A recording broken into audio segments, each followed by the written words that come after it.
GYNECARE, innovator of minimally invasive solutions for women's healthcare, is pleased to introduce you to the GYNECARE THERMACHOICE 3 Uterine Balloon Therapy System. Our latest innovation, the GYNECARE THERMACHOICE 3 catheter, provides customized coverage and treatment of the entire uterine cavity, as shown in this demonstration. The thin, strong, and flexible balloon material easily conforms to extremes, such as this irregularly shaped model. The single-use GYNECARE THERMACHOICE 3 catheters are designed to work with the GYNECARE THERMACHOICE 2 controller. The GYNECARE THERMACHOICE system is comprised of a single-use sterile balloon catheter with a 30 cc syringe, a reusable umbilical cable, and a controller.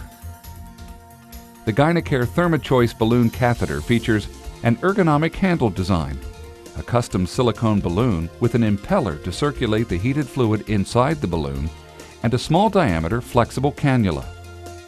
The setup and use of the GYNECARE THERMACHOICE system is straightforward. To begin, plug the power cord into the back of the controller and into the wall outlet.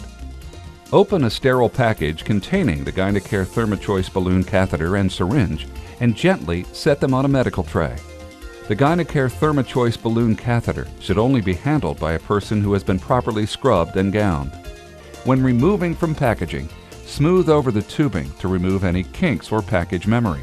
The filter, which is on the end of the catheter's pressure line, is attached to the controller, ensuring that the connection is snug. Do not over-tighten. Firmly insert the catheter circulation plug into the circulation port. You will hear a slight click as it is secured into place. Ensure that the connection is locked by slightly pulling back on the plug. Once this is done, the umbilical cable, which is not sterile and needs to be either draped or disinfected by wiping it with a 70% isopropyl alcohol-dampened cloth, is connected to the controller. The red dot on the umbilical cable should point up as it is connected. Once again, you will hear a click as it is secured into place. The other end of the umbilical cable is then connected with the catheter's extended cable receptacle. The arrows of the cable should line up with the white notch on the catheter's cable receptacle. As they are secured together, you will hear and feel a click. You are now ready to turn the controller power switch on.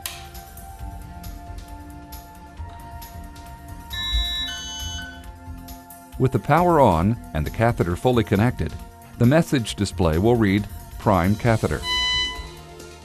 To prime the catheter, first fill the syringe slowly with up to 20 cc's of D5W. Then firmly attach the syringe to the catheter. Hold the catheter, pointing it down to the floor, and depress the trumpet valve, filling the balloon with up to 20 cc's of fluid. When adding fluid during priming, ensure that the balloon fully opens so that none of its sides are touching. Once again, depress the trumpet valve, but this time, slowly aspirate both fluid and air from the balloon until a negative pressure of -1 pressure of -150 to -200 millimeters of mercury is reached, as indicated on the controller's pressure display. Remember to purge air from the syringe several times to obtain pressure. Now, release the trumpet valve to maintain a stable negative pressure for at least 10 seconds, after which you are ready to proceed with the next steps of the procedure.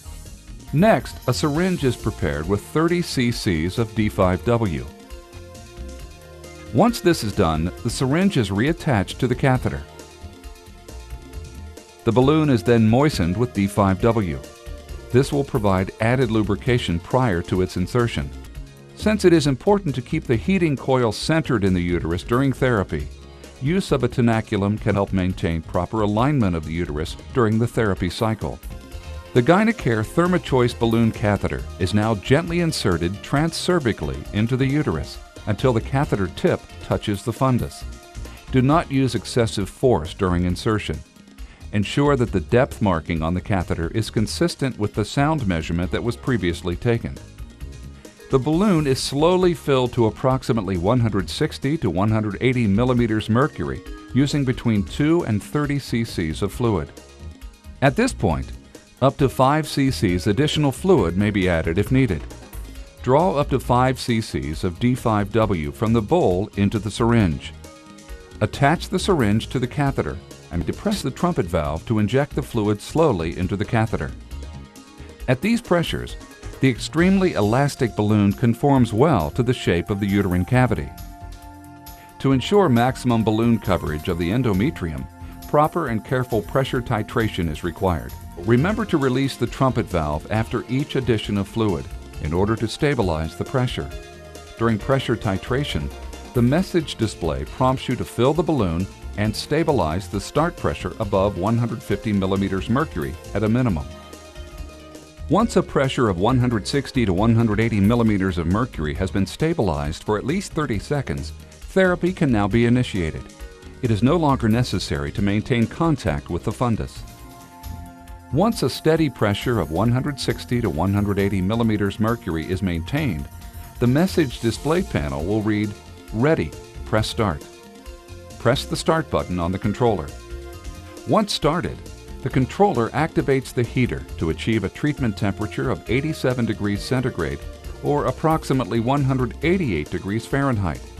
Once 87 degrees is reached, an audible tone indicates the automatic activation of the 8-minute therapy cycle. Therapy time elapsed is shown on the controller's time display. After the preheat cycle is complete, the time resets to 0 minutes and seconds. The displayed time is the exact therapy time. Throughout the procedure, the controller will continuously monitor pressure, regulate temperature, and track therapy time. You will notice that the pressure may rise slightly with initial heating. It is quite common to then see the pressure gradually drop during the procedure. This pressure decline will not adversely affect the treatment, but can be minimized with careful titration of balloon pressure prior to treatment. When the treatment is complete, the controller automatically terminates the procedure. The therapy time elapsed, which is 8 minutes, is shown on the time display.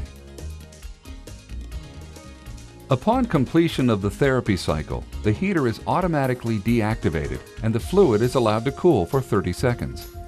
You'll notice that the time display now indicates the total therapy time of 8 minutes, plus the original preheat time. Once the fluid is cooled, the message display will read "Therapy and cool down completed," and then "Remove fluid, remove catheter." Deflate the balloon by depressing the trumpet valve and removing all the fluid. Then withdraw the catheter from the uterus. After the catheter has been removed, the pressure line and circulation plug are disconnected from the controller. The umbilical cable and catheter are disconnected from each other, and the cable is disconnected from the unit and disinfected for the next case. Once this is done, the catheter is discarded. You should become familiar with the controller's error messages and prompt codes. The message prompts guide you through the procedure. Successful completion of one step will trigger the next one. The error codes alert you when a problem occurs. Please consult the user manual for a complete listing of these codes. Additionally, for quick reference, a user card which pulls out from underneath the controller allows you to review the key steps necessary to perform the procedure. This concludes the in-service demonstration for the GYNECARE THERMACHOICE 3 Uterine Balloon Therapy System. If you have any questions or would like additional information about GYNECARE THERMACHOICE, please contact your GYNECARE sales representative or call GYNECARE at 1-877-ETHICON. That's toll-free 1-877-384-4266. GYNECARE, Women's Health Solutions.